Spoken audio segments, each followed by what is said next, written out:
बटाटे उकडून घेतलेले आहेत. आता हे स्मॅशरने स्मॅश करून घेऊयात.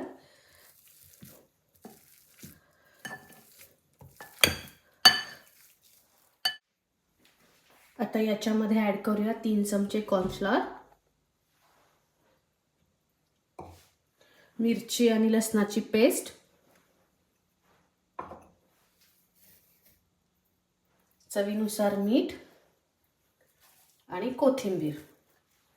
आता हे सगळं मिक्स करून घेऊया.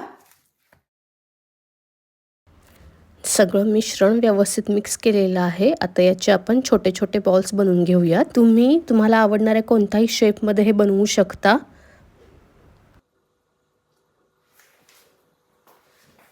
आपले बॉल्स बनवून झालेले आहेत. आता आपण हे फ्राय करून घेऊयात.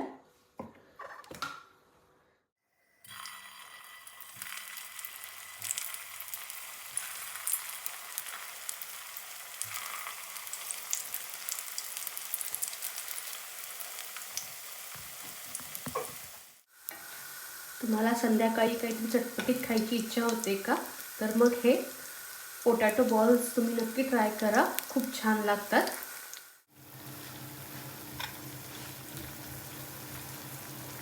हे बॉल आपण एकदम छान सोनेरी रंगात तळून घेतलेले आहेत. आता आपण हे काढून घेऊयात. तुम्ही बघू शकता एकदम वरून कुरकुरीत हे पोटॅटो बॉल्स झालेले आहेत आणि आतून एकदम सॉफ्ट मस्त असे झालेले आहेत.